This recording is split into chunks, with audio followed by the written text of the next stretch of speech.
Hey YouTube, just some random thoughts.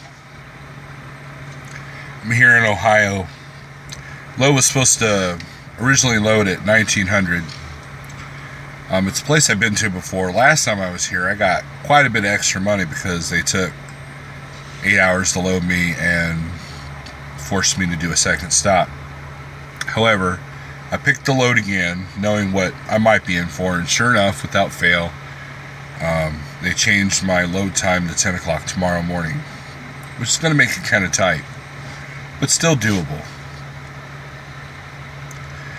No big deal. I knew I was going to spend the night here anyways. It's nice and quiet out here, nice and dark.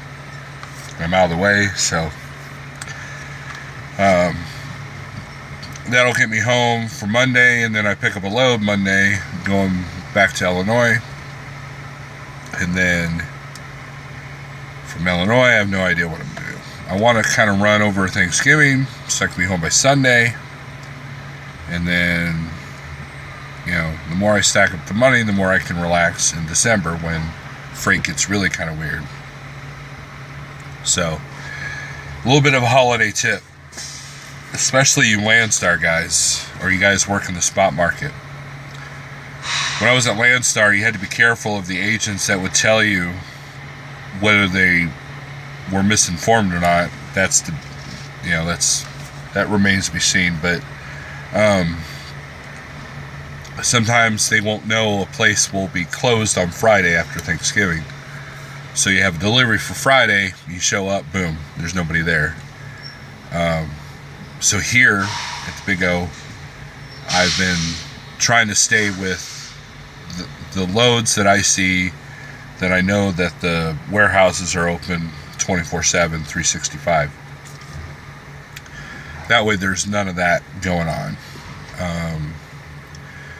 And if there's an issue, if I stay close to the house, I can go home. That's another thing. I wouldn't want to do a load all the way like from here to Utah and hope that somebody's open on Utah on Friday morning when reality won't be till Monday morning. So the other thing is, this morning my day started with somebody coming up to me. I was at the rest area there, the big huge rest area just east of Indianapolis on I-70. And this guy, I was parked way out of the way, and this guy had to come really far out of the way to walk up to my truck. I'm sitting there talking on the phone, waiting for my 10-hour break to be done. And this guy comes up. He has this total attitude, like he doesn't want to give me a sob story because I've heard it all, and he asked me if I was interested in helping people out. And I said, well, I knew where it was going. He's going to ask me for money. And I was like, well, I don't carry cash. And he just kind of threw his arms up and then walked away. Well, problem number one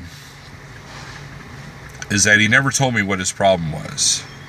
His car could have been broke down, and, or if there was something non-monetarily I could have helped him with, I would have helped him, if he needed water, food, whatever. But the other problem is he was wearing a North Face jacket, and just the windbreakers are like kind of expensive, And it reminds me of a time where I was in Jackson, Mississippi, and I was approached by a gentleman. He drove up to my truck, and I had just got done forking over money for my 2290. It was like in June, July, whenever we do those. And he drives up to me in this Dodge Challenger. He gets out. He's wearing a nice suit, gold necklace, and he's talking on a Galaxy, whatever the newest Galaxy phone was at that time. I want to say it was a 5 or 6. It's just a couple of years ago. And he had the nerve to ask me for money. His gold chain alone probably would have gotten him anything he wanted. And then I can't tell you how many times I've been approached at the truck stop with people driving up to the trucks in their car asking for gas money because they're almost out of gas. I don't mind helping a person out every now and then, but you got to be smarter than that, you know. The people I have helped out, I've given them a bottle of water, I've given them food, and they're extremely grateful. And those are the people that truly needed the help. But it's kind of funny. There was a guy there in Dallas who held up a sign saying, "We'll work for food." And I handed him, "Hey, you want a whole bag of these sweet peppers? They're not hot. They're really good." A driver gave them to me because he had too many of them. I thought I'd give him, free food. If you're truly hungry, these would have been a good meal. He didn't want it, and that's happened several times. "Hey, I've got some, canned goods if you want them." No, I need money. Well, then say you need money, So, not sure what the guy this morning wanted other than money, but he never told me why. He assumed right off the bat I was going to turn him down, and he was right, but he had this attitude, he did not, I have to give him respect. He didn't try to bullshit me, Also, another random thought, today the new Metallica came out, and I haven't bought it yet, but I have listened to it online, on Spotify, and I have watched the videos. They've released a video for every song, and I'm digging it. I liked Death Magnetic when it came out, and the symbolic thing for Death Magnetic is I was in my first year of truck driving when that album came out, and so in the promotions for this album, they're saying, "Oh, it's 8 years since they put out an album." It's like, wow, I've been driving a truck for 8 years? That's hard to believe. But anyways, when I get home, I plan on buying it. I dig it. I'm liking everything. It's the best thing they've put out of all the new albums since, the Black Album, which I'm not a huge fan of. So that's cool. And everything else is still going great, knock on wood. The truck's got me all paranoid now. I'm paying attention to every, weird noise or smell or sound or, anything out of the ordinary, and I'm kind of watching this truck like a hawk. I just recently had to replace my smokestack, and I woke up and saw that it needed replaced. So the place I was in where I needed to replace it, I had no choice but to buy the more expensive muffler from Peterbilt, so that kind of sucked. But in the end, it cost me about $1,000 after labor, so that was fun. But other than that, I just want to do this video. I'm not doing anything special right now. I'm just trying to plod along with the holidays and trying to get as much money stacked up for December so I can take it easy in December. But I have my physical coming up.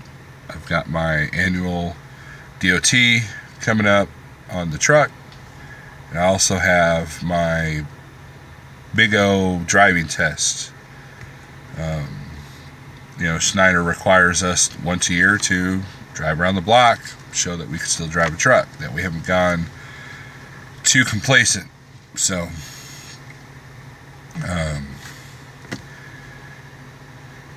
no big deal. It's just I got to schedule it.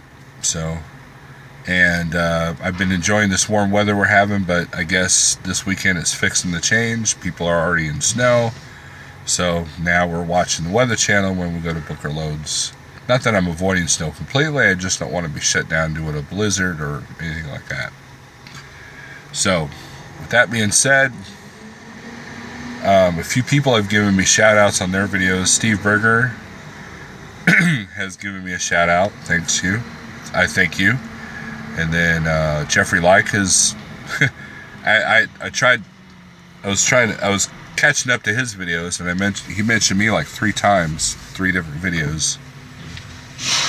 So thanks to him. And there's a couple of people that watched my videos that contacted me recently wanting to know about the IC program here.